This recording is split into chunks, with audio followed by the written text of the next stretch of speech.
When one part of the body hurts, we all hurt. How does the situation in Pakistan with Imran Khan have an impact on our Ummah and in Palestine in particular? I think that one of the greatest tragedies, in my opinion, that colonization inflicted on us was not just the physical aspect, but the mental aspect. What colonization did was it disconnected us as a body, it tore our limbs from each other, and our memories became disconnected from each other.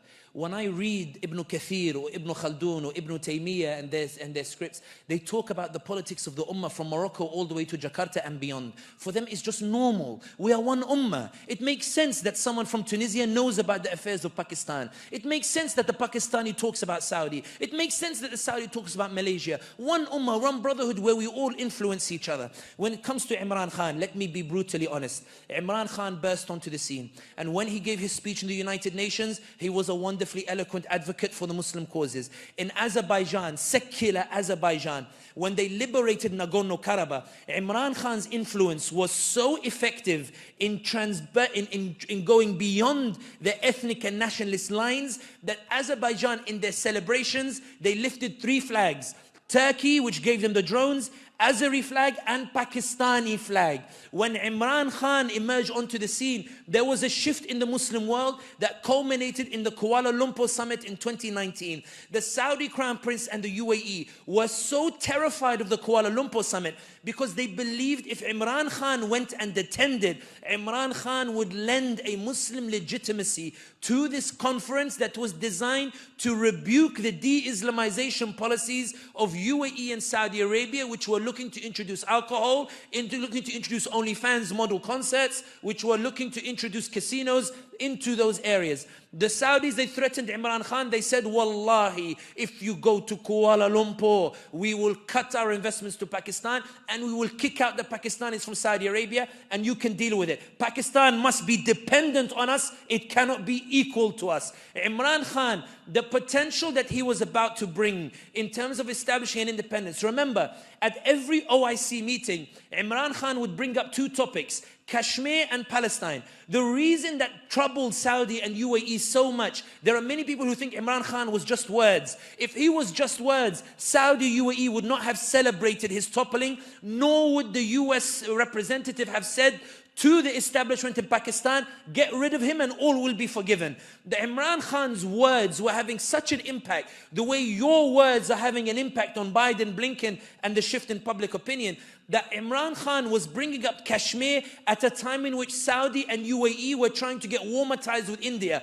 Remember, when Indian Prime Minister Modi's official insulted the Prophet Muhammad sallallahu alaihi wasallam and Sayyidina Aisha radiallahu anha, Modi panicked so much that he issued an unprecedented statement. He said, we respect all religions. His party had never made a statement like that in their entire history. They commissioned an article in Oman and other Arab capitals desperately trying to defend Modi and saying Modi had kicked out the official. Modi was worried that there would be a boycott and that the Muslim nations would punish India. Guess which country bailed Modi out and invited him to their capital to tell him, don't worry, this issue doesn't matter to us, ignore the Muslim anger. It was the United Arab Emirates, where bin Zayed received Modi and told him, Ta'ala, come, and they hugged him and they built a temple in UAE last week to show we're moving beyond Islam and Muslim causes, where now we want warmer ties, we don't really care about these issues. Imran Khan was making them sign on papers telling them that they respect Kashmir's right to independence at a time in which they didn't want to upset India. So they were getting annoyed. Imran Khan kept bringing up Palestine at the OIC and making Saudi and UAE sign on a commitment to Palestinian liberation at a time in which UAE and Saudi were trying to get close to the Israelis. They told Imran Khan, listen, calm down, bro. I'm trying to get close to India and Israel. Why do you keep bringing up these issues? Why do you keep talking about it? The Saudis were getting them not to talk about it. We brought Iggy Azalea and Shakira and Mariah Carey to get them to forget about Palestine, Kashmir. Why are you bringing it up in the OIC? The UAE said we're building casinos and the like to make them forget about Palestine and Kashmir. Relax, why do you keep talking about it? Take a few million and shush. And Imran Khan said, I'm not going to shush. Then Imran Khan made the greatest heinous crime in Pakistan. He tried to appoint a chief of staff of the army and appoint an intelligence chief, which is the democratic right of any elected leader, but in Pakistan apparently it's haram. It's la yajuz. So they panicked and they kicked him out of power.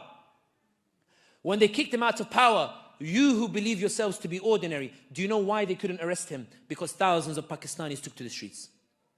They tried to arrest him in Zaman Park, they couldn't do it. They tried to, they said, let's hold by-elections just to get rid of PTI. They did the by-elections, PTI won a landslide election in the largest province in Pakistan, in Punjab. Then they panicked and they said, Ya ilahi, what's going on over here? Then PTI, they tried to pull a nice move. They wanted to dissolve the assembly of Punjab to force general elections. The establishment said, whoa, whoa, whoa, whoa, whoa, whoa, whoa. They said, we're not holding general elections. We're going to appoint a new assembly. And then they went to the Supreme Court. Supreme Court said, no, you have to hold elections. They said, Toz for Supreme Court. We're not respecting this Supreme Court. The reason they couldn't arrest Imran Khan was because people were getting like, Arab accounts were talking about Imran Khan. They were raising awareness saying, dude, what's happening to Imran Khan? He's being attacked only because he's certainly raising the awareness. But ya ibadallah, let me tell you something phenomenal about these Pakistani brothers and why I believe the Ummah is alive. I refuse to believe the Ummah is weak. The establishment spent 2 years preparing to rig the elections to ensure that Imran Khan would be eliminated from the scene and PTI. They got him in prison, they arrested him because on May 9th, some installations were burnt. Some Pakistanis, they got scared suddenly and they went home. I don't know why, but in any case, it is what it is. They arrested Imran Khan. They threw 250 charges. They found something about his marriage. Apparently the wife didn't wait for an iddah period or something. Something was so ridiculously disgusting the way they did it. But in any case, they put him in prison. And they tried to rig the elections. But this is the point I was making about social media. When I said earlier that they can shadow ban thousands of accounts, they can't shadow ban millions. They can't shadow ban millions of accounts. They can't shut down millions of voices.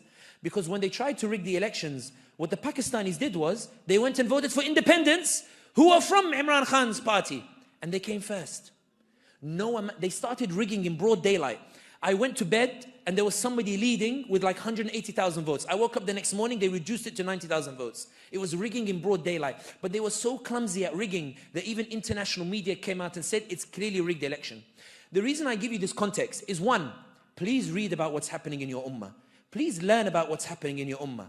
Please start to take an interest in the communities in your ummah. Please learn to talk about your ummah the way you talk about American football or basketball or the like. Please learn about your ummah and learn about it. But also, in my opinion, if Imran Khan was in power, I think there'd be a much louder voice for Palestine. I think if Imran Khan was in power, there would be a greater shift in the Muslim world that Erdogan would be encouraged to pursue as well. So would Malaysia and the like.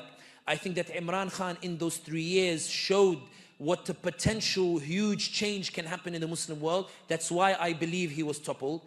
But more than anything else, it's not just about Imran Khan. What we're seeing in Pakistan is a revolution by the people to push back against an establishment, to say to them absolutely clear, Pakistan was not supposed to serve an establishment, it was supposed to serve the Pakistani people. And for those who say, Sami, but all this is just Pakistan, what does it have to do with me? Ibadallah, I'm proof of it.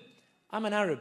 The reason I know so much of what's happening in Pakistan, including the fact they kidnapped a guy called Usman Dar for 20 days. And then he pops up after 20 days on TV and says, Imran Khan told me to go burn military installations. So like clumsy the way they did it. Why does an Arab know this? Because Imran Khan's message resonated. Why does an Arab know this? Because Imran Khan made Pakistan relevant to us. Imran Khan showed us a vision where Pakistan is a key part of the Ummah.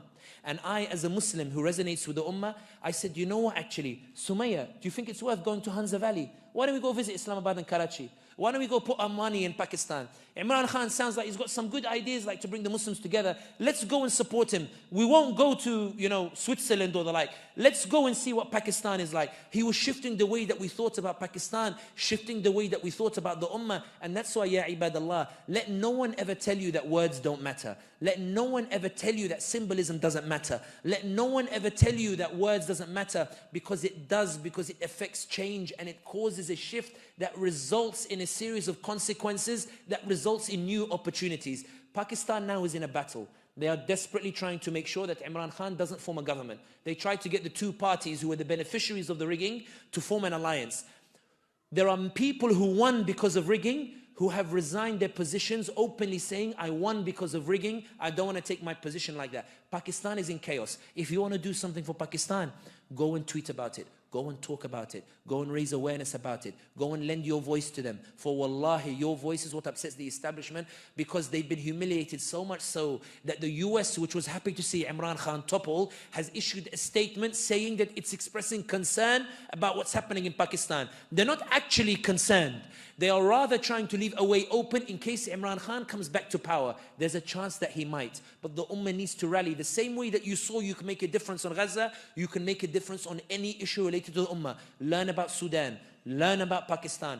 Go and learn it. You learn about so many other things. What's stopping you from going to learn and teaching your kids that these things matter? For wallahi, these borders are artificial. The Ummah is one. And the proof is that Allah in the history of Islam, the liberation of Al-Quds was done by Umar al-Khattab, the Arab, and by Salah ad-Din, the Kurd, and Constantinople fell to the Turk. And we have the most profound scholars in our history like Baba Ahmed from the West African kingdoms. And we have some of the greatest poets and scholars from modern day Pakistan and India. And we have the Mughals, and we have those from Malaysia and India. Every single ethnicity contributed to Islam, because for them Islam was not ethnocentric. Islam was beyond that. Islam was anybody who said, I'm a Muslim. That's why our armies were composed of people from everywhere. Ibadallah, when did the Ummah start believing these borders that were made? Let's look beyond it. Let's learn about it. Because wallahi, in my opinion, if the Pakistanis win in Pakistan, there will be a domino effect on the rest of the Muslim world, inshallah. Takbir. Takbir.